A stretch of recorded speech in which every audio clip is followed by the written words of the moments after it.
they may have just fixed that button.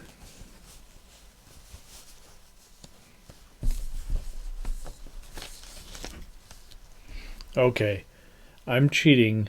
I didn't want a scotch on the rocks. So I made something very similar to our last drink.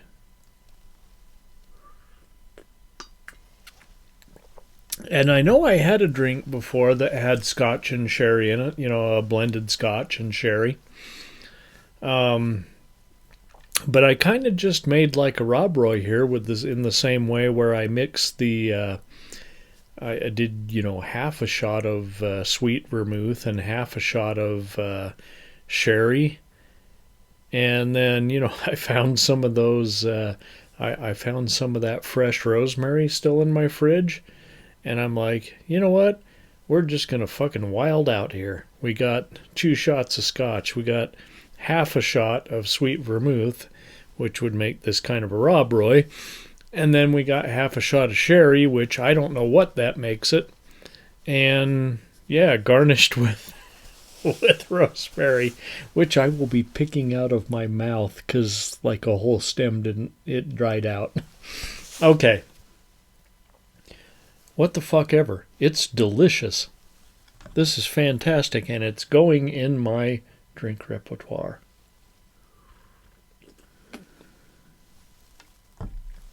Oh, got one.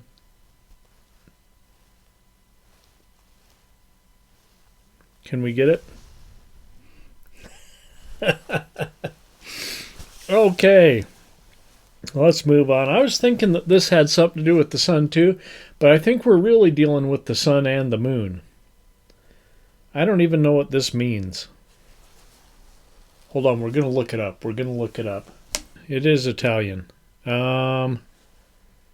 Get the fuck out of the way. Footsteps. Okay, yeah. This has nothing to do with the sun. It was the last movie that was alternately called Sunspots. This movie is called Footsteps. The Footsteps. Or, if you're American like me, from the great state of Florida,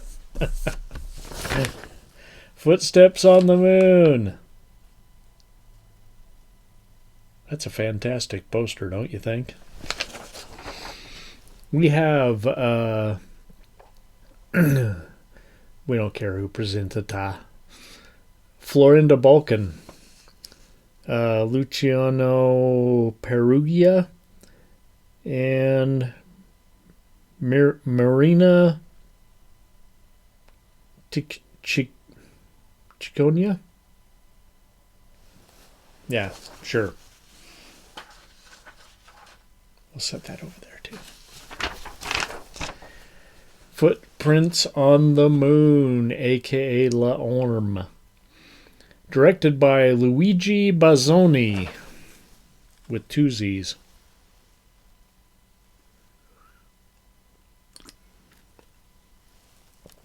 I'm going to try and drink around those rosemary spears.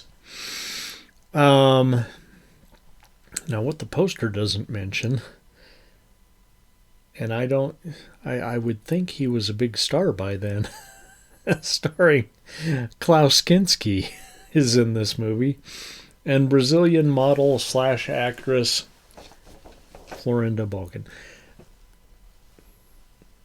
Not too shabby, I might say. Okay, this starts out with a very impressive lunar landscape. Although not impressive enough to make me believe that we faked the lunar landings in 1969. An astronaut drags his unconscious buddy to a remote location on the moon,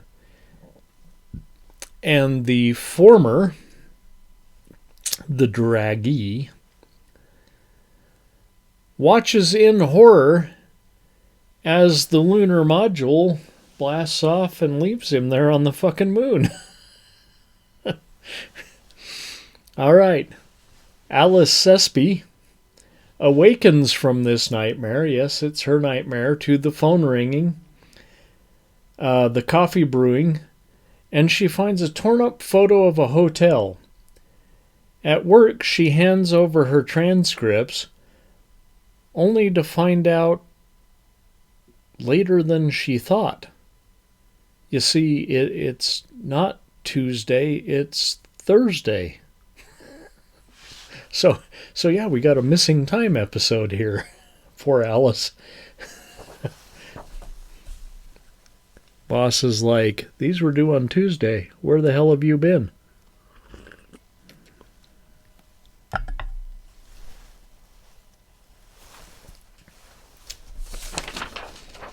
Next time we'll get some fresh rosemary so that I'm not drinking those.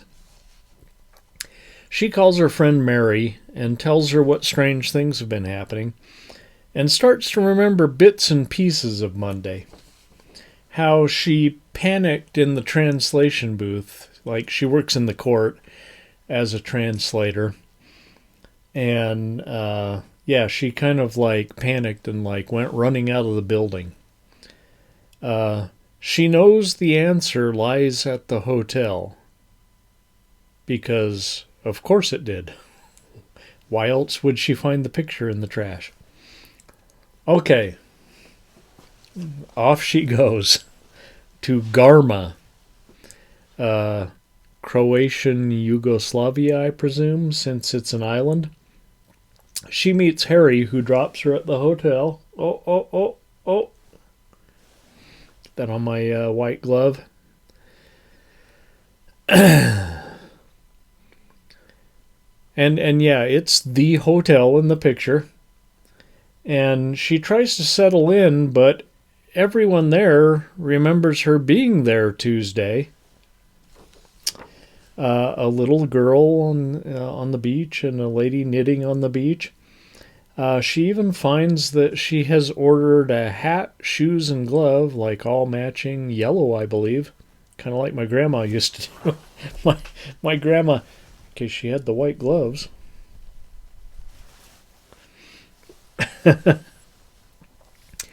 But she would wear, yellow shoes and a yellow dress with a yellow belt and a yellow hat.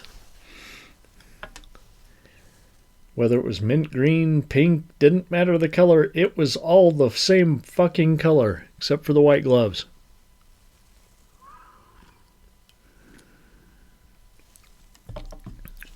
Maybe it was just the time. But, Grandma died in 71. But yeah, still in 75. Here is Alice doing the same thing. The name on the order, however, is Nicole. So yeah, what exactly is going on here? I said, but her name is not Nicole. And everyone remembers her with long red hair, whereas Alice has short brown hair, shorter than my hair. And honestly, we see flashbacks, and Alice looks great with both long red hair and short brown hair. But wait! What is the dog she's playing with? Wait, what is the dog playing with? What has it got? And just who is this Harry fellow she keeps running into? I don't mean he's Harry, but his name's Harry. And what of the peacock window? Yeah, she goes upstairs in the hotel, and there's this stained glass window with a peacock, like giant. What the fuck does that have to do with anything? Other than it looks great. And what the fuck is up with this sci-fi movie from her childhood? What the fuck is up with this? It keeps coming back. The lunar scene. And it's very blue. Yeah, the astronauts. With the man abandoned on the moon. Are we ready? Do we even know what's going to happen? I didn't know what was going to happen. This is one crazy movie. From the director, a director previously known for spaghetti westerns. It has a great score, riddled with beautiful piano music. But what really stands out here is the cinematography. Amazing cinematography. Vittorio Storaro, who went on to film Apocalypse Now and The Last Emperor. If you've seen either of those pictures, you know how visually stunning they are. Nearly every scene in this movie, and I've said this with some other movies, but nearly every scene in this movie is like epic enough to be a painting on its own. This movie simply looks amazing. And it's crazy.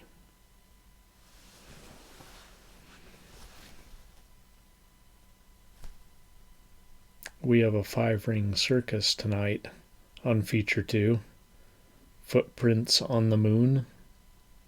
Crazy and beautiful. Okay. Let's see if I can get a drink out of this without ingesting any more rosemary spears. If you've all seen fresh rosemary, it's kind of like pine needles. Okay. Let's see what we got. And Percival? We can go black and white or color this week, because these were both color. You Americans, and it's a bloody time change. I'll never understand. Set your frickin' watches and be done with it then, man. My nose is starting to run. I could end up wiping my nose right off. So we're just going to take the first thing that comes to hand, which is this big, long one. Oh, and we're right back to vampires.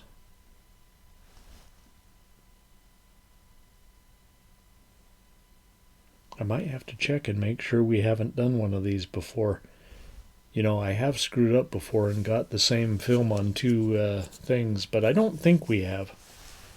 We have Goliath versus the vampires and Samson, or Santo, versus the vampire women. I'm going to have to look to make sure, because it really seems like we talked about Santo and the vampire women before. Should I pick a second one just in case? Well, now that I say, oh man, I believe you've picked quite a gem this time.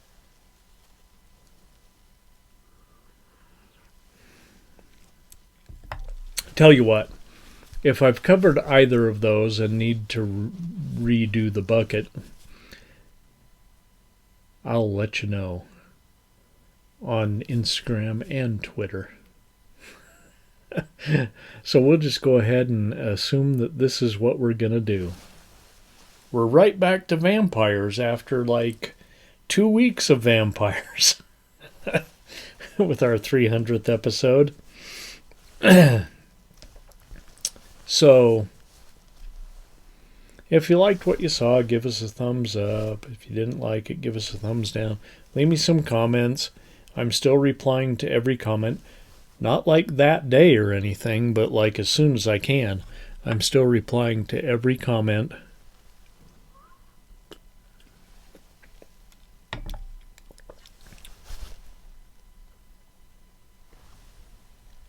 Good night, kids. So now, I suppose it says yes. Thanks for watching, kids. We'll see you next week, all right?